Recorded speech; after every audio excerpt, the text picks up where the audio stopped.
Fala pessoal, tudo bem? Eu sou o Jambrão e hoje é dia de conhecermos as criaturas do folclore da região norte do Brasil. São tantas criaturas assustadoras que te garanto que muitas delas te causará pesadelos.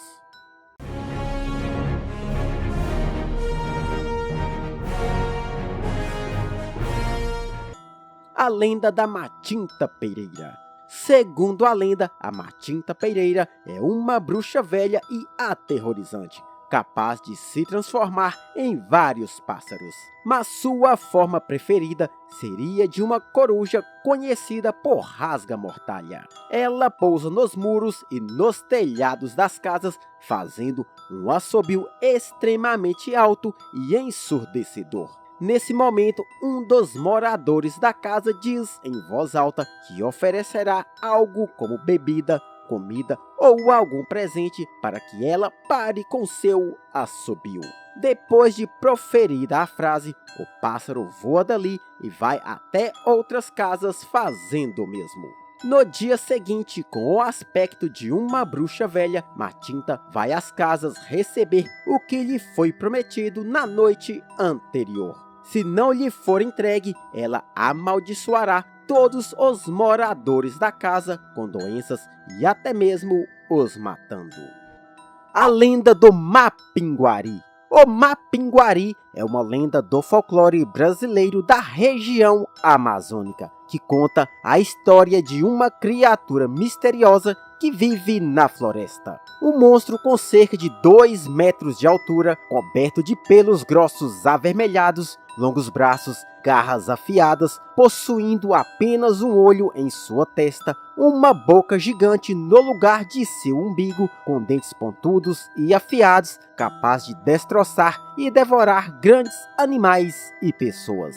Segundo a lenda, o Mapinguari é um espírito maligno capaz de se transformar em qualquer forma de vida selvagem. Ele emite um som aterrorizante que pode ser ouvido a quilômetros de distância. Acredita-se que a origem dessa lenda seja o megatério ou preguiça gigante, um animal pré-histórico que viveu nessas terras há 10.000 anos atrás. Os fósseis gigantes encontrados serviram de inspiração para a lenda do Mapinguari. A lenda do Curupira. O Curupira é uma das lendas mais antigas de nosso folclore. Uma criatura forte de baixa estatura, cabelos de fogo e que adora fumar e beber pinga, possuindo os pés virados para trás, que defendia as florestas contra os fenômenos climáticos, queimadas e espantava os maus espíritos. Com seus pés virados para trás, deixava um rastro invertido, enganando e confundindo as pessoas que danificavam seu habitat, como os caçadores e madeireiros. Mas para os indígenas e bandeirantes, o Curupira era considerado uma criatura perigosa, demoníaca, maliciosa e muito temida. Isso porque esse personagem esteve associado a muitos casos de violência, assassinatos, rapto de crianças e horror psicológico, além de enlouquecer todas as pessoas que olhassem diretamente para ele. A lenda do Capelobo. O Capelobo é um ser lendário que habita as áreas mais remotas da floresta amazônica, geralmente nas proximidades de rios e igarapés. Segundo a lenda, o Capelobo é uma espécie de ser híbrido com características de diferentes animais. Ele possui o corpo de um homem, cabeça de tamanduá, olhos brilhantes como brasas, garras afiadas como faca, e sua pele é coberta por uma espessa camada de pelos que o protege das intempéries da floresta. O Capelobo é famoso por sua habilidade de assumir a forma de animais da floresta, como onças e cobras, ou até mesmo se camuflar como uma árvore, tornando-se praticamente invisível. De acordo com relatos populares, o Capelobo costumava assombrar com ferocidade aqueles que invadem seu território sem respeito ou razão. A lenda do boto cor-de-rosa. Reza a lenda que o boto cor-de-rosa durante as noites de lua cheia, transformava-se em um belo e elegante jovem saindo das águas amazônicas, vestindo-se de branco e usando um chapéu para esconder suas narinas que ficavam em sua cabeça. Normalmente ele aparecia nas festividades de junho, nas comemorações dos santos, as famosas festas juninas. Comunicativo e galã, fazia o tchaca-tchaca na buchaca com as mais belas mulheres e ao amanhecer voltava à sua forma de boto, desaparecendo para sempre nas águas dos rios.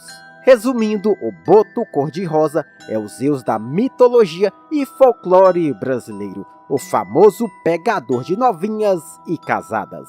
Essa lenda foi muito utilizada para justificar uma gravidez fora do casamento. Se sua mãe já te disse que seu pai foi comprar cigarro e nunca mais voltou, certamente seu pai é o boto cor-de-rosa. A lenda da cobra grande.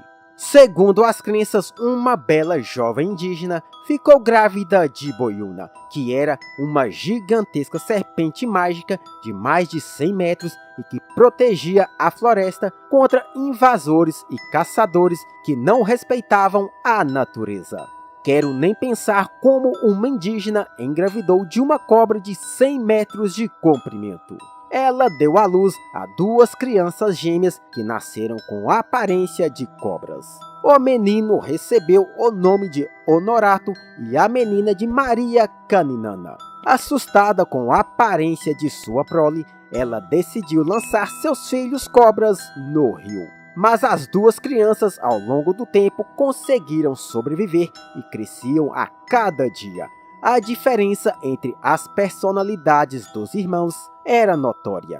Honorato tinha um coração bom e sempre visitava a sua mãe.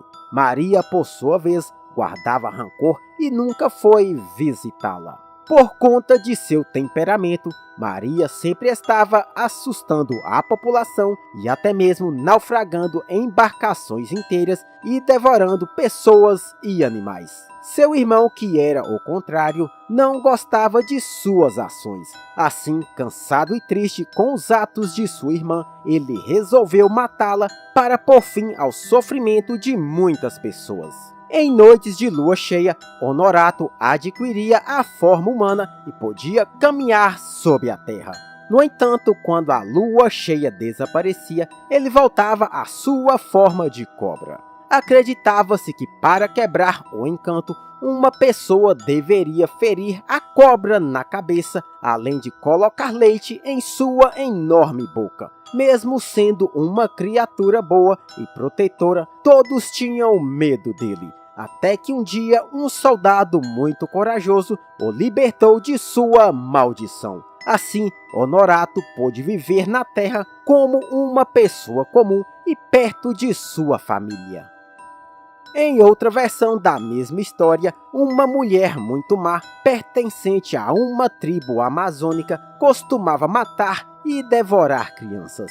Indignados, os habitantes da tribo resolveram jogá-la no rio. Entretanto, ela não morreu, pois foi salva por uma espécie de demônio chamado Ayangá. Por fim, eles se casaram e tiveram um filho que foi transformado em uma cobra por seu pai, para que assim ele pudesse viver com ele e sua mãe nos rios. Essa cobra gigante de mais de 100 metros ficou conhecida por Boiuna. Com o tempo, ele foi crescendo até atingir um tamanho descomunal, tanto que os rios já não tinham mais peixes, pois a grande cobra tinha devorado todos eles. Com isso, a cobra grande começou a aterrorizar, afundar embarcações e devorar pessoas das tribos que viviam próximas dos rios.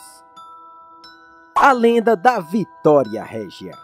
Segundo o folclore, Nayá era uma indígena e a mais bela de sua tribo.